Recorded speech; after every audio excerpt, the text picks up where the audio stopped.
Assalamualaikum bosku, welcome to my channel. Sebelum menonton, jangan lupa subscribe, nyalakan dulu loncengnya, dan jangan lupa like dan komen. Dan jangan lupa ambil posisi rebahan kalian. Untuk kalian, selamat menyaksikan. Melihat wajahnya yang bangga, Long Hao Shen tidak bisa menahan senyum, sepertinya narsisme Anda memiliki dasarnya.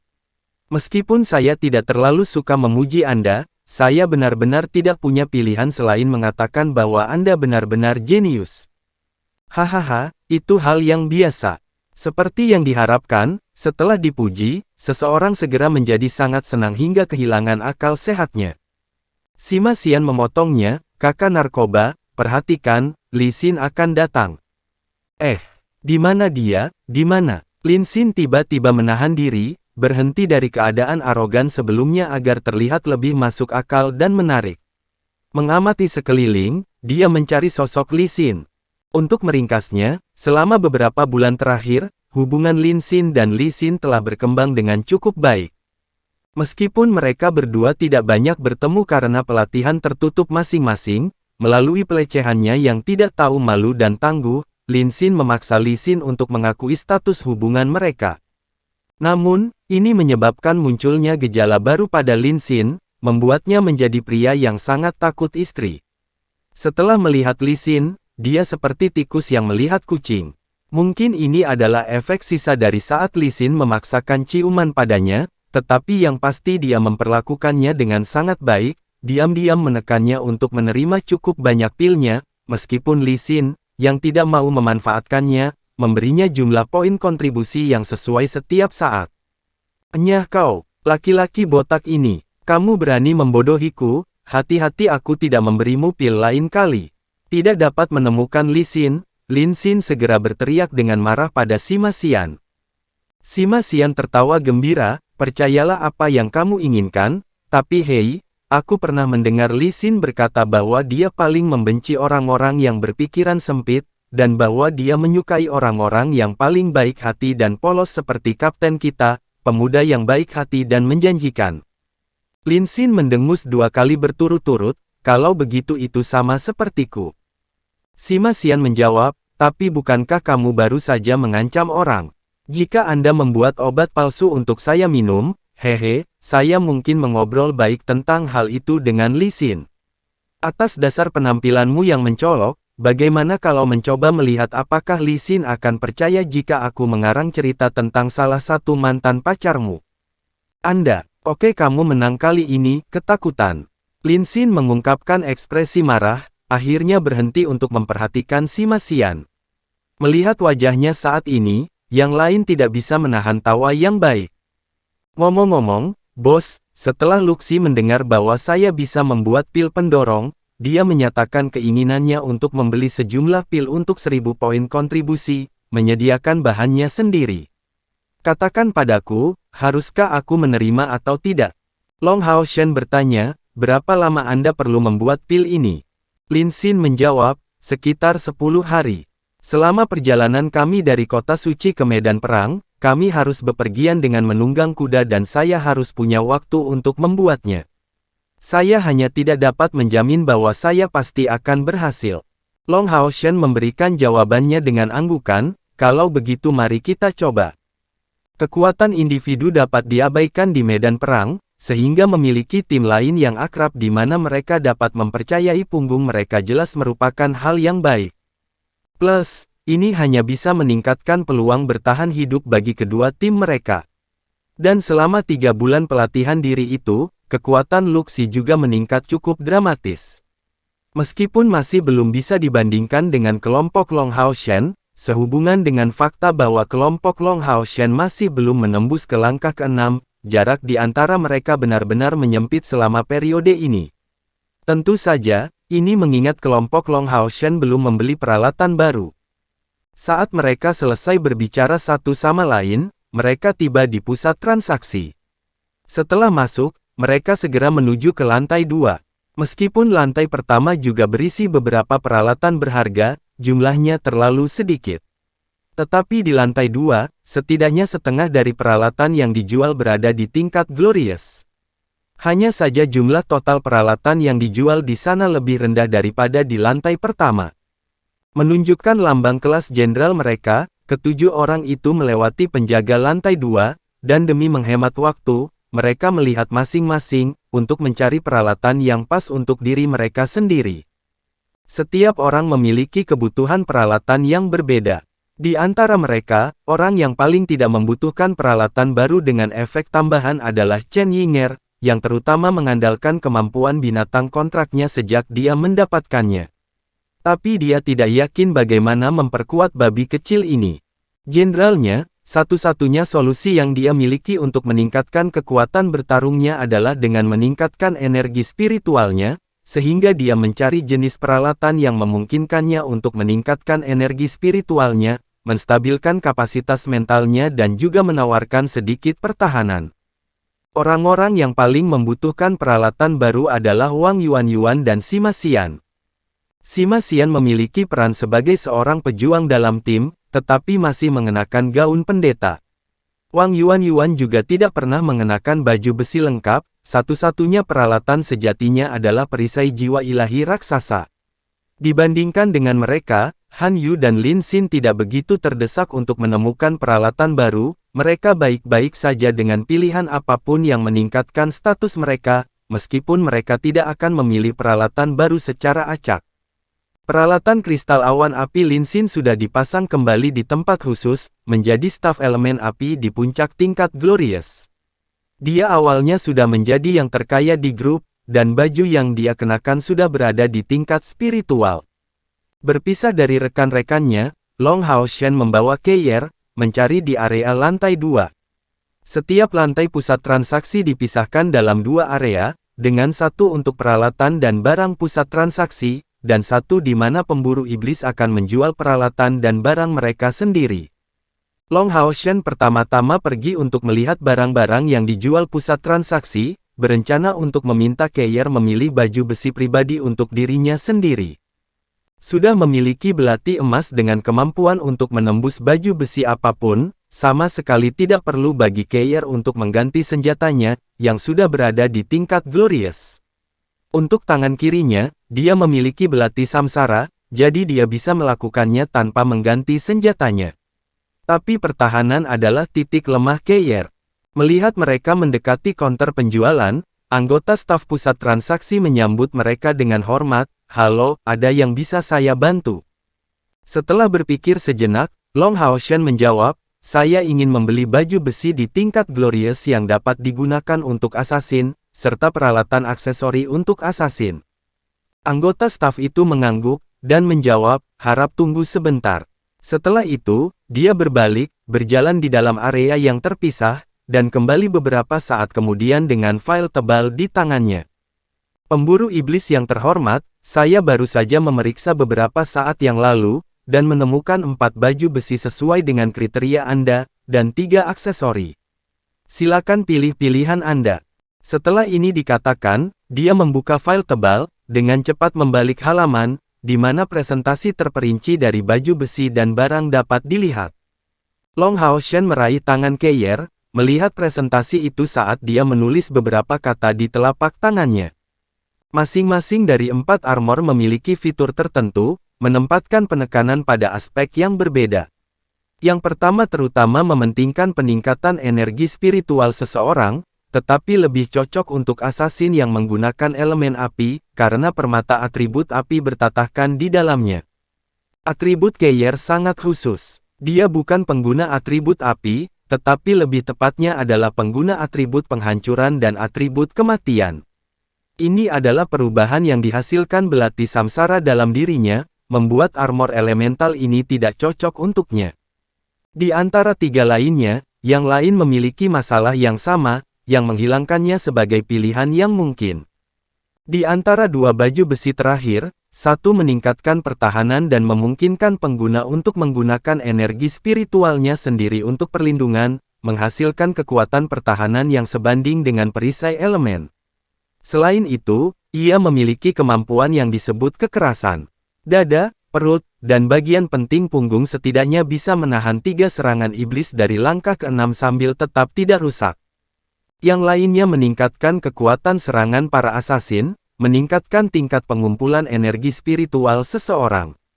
Meskipun hanya memperkuat aspek ini, melalui fakta bahwa itu diklasifikasikan sebagai peralatan tingkat mulia, efisiensi pengumpulan energi spiritual ini dapat dihargai dengan tepat. Itu akan meningkatkan kekuatan serangan seorang assassin dengan faktor 2 atau 3/10. Setelah memberitahu Keir tentang dua jenis peralatan, keduanya berselisih. Long Hao Shen cenderung ke arah armor kekerasan, sedangkan Keir lebih memilih armor pengumpul spiritual. Karena Keir tidak bisa mendengar atau melihat, pertukaran antara mereka berdua terjadi saat mereka menulis di telapak tangan satu sama lain.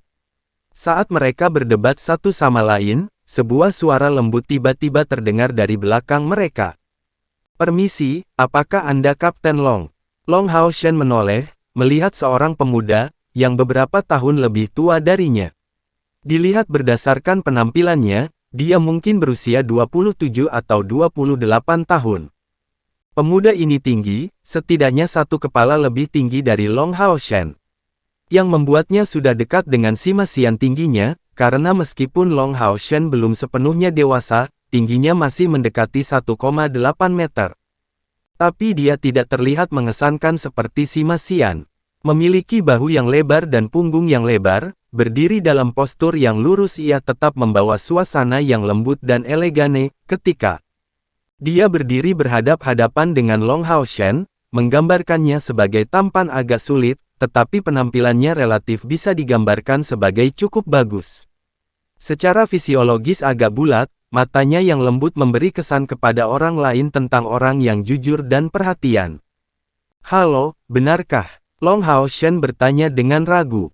Pemuda itu dengan ramah menjawab, "Saya adalah kapten dari pasukan pemburu iblis kelas Jenderal ke-8, dan nama saya Zhang Fangfang. Salam untuk kalian berdua. Kapten Long, bolehkah saya berbicara dengan Anda?" Mendengar kata-kata Jenderal ke-8, Long Hao Shen tanpa sadar mengerutkan alisnya. Masalah itu sudah terjadi 3 bulan lalu. Mungkinkah orang ini datang hari ini untuk mencari masalah? Tapi ini tidak mengejutkan, bagaimanapun juga mereka kehilangan sejumlah 100.000 poin kontribusi. Tidak ada yang akan tetap tenang dan dikumpulkan setelah kehilangan ini. "Jadi, Anda adalah Kapten Zhang." "Halo, saya Long Hao Shen. Silahkan bicara." Meskipun beberapa pemikiran muncul di benak Long Hao Shen, dia masih menjaga sikap sopan. Tidak peduli reaksi apa yang akan dimiliki pihak lain, semua orang berasal dari pasukan pemburu iblis. Zhang Fangfang menyatakan, "Saya datang untuk meminta maaf kepada Kapten Long hari ini."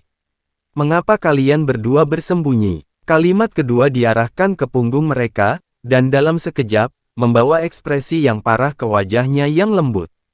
Dua orang datang di depannya, agak tidak mau. Melihat Long Hao Shen, ekspresi mereka jelas tidak sedap dipandang. Mereka justru saudara laki-laki kelima dan saudara perempuan keenam dari pasukan pemburu iblis kelas 8 Jenderal.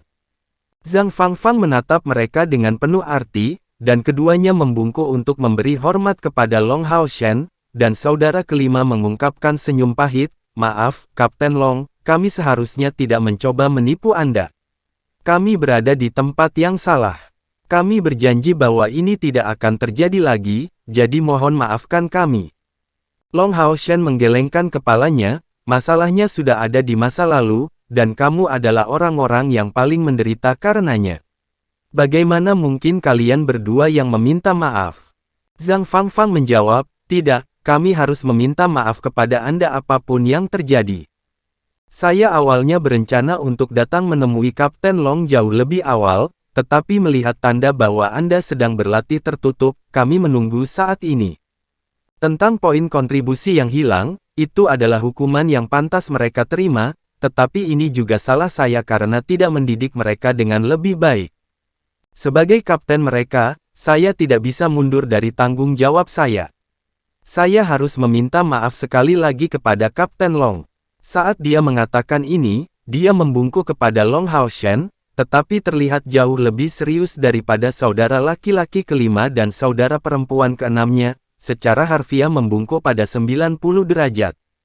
Sikap ini segera mengubah kesan Long Hao Shen tentang pasukan pemburu iblis kelas Jenderal ke-8. Buru-buru mengangkat Zhang Fangfang dengan tangannya, dia menyatakan, "Kapten Zhang, tolong jangan seperti itu. Masalah ini sudah selesai. Zhang Fangfang meluruskan postur tubuhnya, dan berkata sambil menghela nafas, aku tidak khawatir dengan ejekan Kapten Long. Saya khawatir pasukan pemburu iblis kita dapat dianggap sebagai yang paling kurang beruntung dalam sejarah. Di masa lalu, tak lama setelah kami membentuk tim kami ditipu oleh pasukan pemburu iblis lain dengan cara yang sama seperti yang mereka coba untuk digunakan pada Anda. Itu adalah jumlah yang sangat penting dari 5.000 poin kontribusi yang hilang dari insiden itu, yang hampir menyebabkan kami berantakan. Setelah kembali ke jalur yang benar dengan banyak kesulitan, hal seperti itu benar-benar terjadi. Sejujurnya, saya ingin berhenti dari posisi sebagai kapten beberapa kali, tetapi setelah menghabiskan waktu yang lama bersama dengan rekan-rekan saya, semua orang merasakan kasih sayang untuk pasukan ini. Bagaimana saya bisa benar-benar meninggalkannya dengan mudah? Tolong jangan menyimpan dendam atas tindakan mereka, saya sudah memberi mereka pelajaran tentang hal itu. Long Hao Shen tiba-tiba menyadari. Jadi sebenarnya, mereka pernah ditipu seperti ini di masa lalu. Meskipun kesannya terhadap saudara laki-laki kelima dan saudara perempuan keenam tidak baik, dia memiliki pendapat yang baik tentang Kapten Zhang ini. Jika hanya dia, mungkin dia akan mengembalikan poin kontribusi itu, tetapi dia sekarang adalah kapten pasukan pemburu iblis, yang harus mempertimbangkan minat rekan-rekannya, jadi dia secara alami tidak bisa membawa dirinya untuk melakukan ini. Zhang Fangfang bukanlah orang yang licik, dan melihat tatapan ragu-ragu Long Hao Shen, dia terus terang menyatakan, meskipun masalah ini menyebabkan konflik antara pasukan pemburu iblis kita, sesuatu yang baik masih keluar darinya. Bukankah itu memungkinkan saya untuk mengenal bakat muda seperti Kapten Long? Selama perang yang akan segera dimulai, sebagai regu pemburu iblis kelas jenderal, mungkin kita akan dialokasikan untuk beberapa tugas jenderal. Pada saat ini, saya berharap Kapten Long akan memaafkan masalah kita sebelumnya, dan bahwa kita dapat bergabung melawan musuh bersama kita, melawan iblis berdampingan. Long Hao Shen tersenyum, mengangguk sebagai jawaban, itu hanya akan alami. Hanya iblis yang menjadi musuh sejati kita. Setelah mengangguk ke Long Hao Shen, Zhang Fangfang memimpin kedua rekannya ke pintu keluar. Melihat sosoknya yang pergi, Long Hao Shen tenggelam dalam pikiran yang dalam. Karena kemampuan mentalnya melebihi orang biasa, kemampuannya untuk menilai melalui mengamati orang sangat baik. Dia tahu bahwa Kapten Zhang ini tidak melakukan tindakan, tetapi dengan tulus meminta maaf. Orang ini sangat luar biasa. Menjadi begitu berpikiran terbuka, tetapi karena masih terjebak di kelas jenderal setelah 5 tahun, tampaknya mereka benar-benar tidak beruntung. Jika ada kesempatan untuk mendukung mereka selama misi perang yang akan datang, dia benar-benar ingin dapat bergabung dengan mereka. Bos, kenapa kamu meminta maaf? Meskipun kami salah, anak itu merampok kami dari 100.000 poin kontribusi. Dan sebagian dari ini adalah poin kontribusi yang harus kita serahkan kembali tak lama lagi, saudara kelima dengan sedih mengeluh kepada Zhang Fangfang. Mengenakan wajah serius, Zhang Fangfang berkata, saudara kelima, kamu masih belum menyadari kesalahanmu. Katakan padaku, apa yang baik dalam diri kalian berdua? Tahukah Anda betapa kerasnya kita bersaudara harus bekerja untuk mendapatkan 100.000 poin kontribusi itu? Kapten Long ini jauh dari biasa. Ingatlah bahwa Anda harus melupakan seluruh dendam yang Anda tanggung. Misi perang akan segera dimulai. Meskipun misi perang yang mendesak ini akan sangat berbahaya, itu juga akan menjadi kesempatan bagi kita. Saudara kelima tidak ingin terus berselisih, tetapi saudari perempuan keenam adalah orang yang menyela dia, bos benar, Kapten Long ini benar-benar tidak biasa. Dari penampilannya, dia berusia di bawah 20 tahun, tetapi dia mengalahkanmu dengan adil dan jujur ketika kamu sudah melakukan yang terbaik. Saya memperkirakan bahwa dia setidaknya berada pada langkah kelima kultivasi. Bahkan jika dia belum menerobos ke langkah keenam, dia seharusnya berada di antara yang terkuat dari generasinya dengan dukungan dari peri elemen cahayanya. Diberi cukup waktu untuk tumbuh, ksatria semacam ini pasti akan maju dalam kekuatan dengan pesat. Zhang Fangfang menghela nafas ringan, kalau saja kamu menyadari ini sebelumnya. Atau setidaknya telah memeriksa sebelumnya seorang lawan, maka kekalahan Anda tidak akan begitu menyedihkan. Saya secara khusus menyelidiki pendahulu Kapten Long ini. Dia adalah juara kompetisi pasukan pemburu iblis individu tahun ini, dan tim yang dia pimpin juga berakhir di urutan pertama dalam kompetisi tim. Dan mereka berhasil naik ke kelas jenderal tanpa menyelesaikan satupun misi resmi. Dari ketiga informasi itu saja dapat dilihat bahwa dia bukanlah seseorang yang seharusnya Anda provokasi. Kamu harus melepaskan masalah ini, bagaimanapun, nasib buruk kita bukanlah masalah satu kali ini. Saudara kelima dan saudara perempuan keenam menundukkan kepala, dan mata saudara laki-laki kelima memerah. Bos, saya salah. Karena saya, tim kami tenggelam dalam situasi yang canggung lagi. Saya benar-benar minta maaf semuanya, saya. Zhang Fangfang pada kenyataannya lebih muda dari saudara kelima, tetapi dia menepuk bahu saudara laki-laki kelima seperti yang akan dilakukan oleh seorang saudara laki-laki. Masalahnya sudah selesai, jangan katakan padaku bahwa menyalahkanmu akan membawa poin kontribusi kita kembali. Saya hanya berharap Anda tidak akan begitu terburu nafsu lagi ketika melakukan sesuatu, setidaknya itu memberi Anda pelajaran yang baik. Itu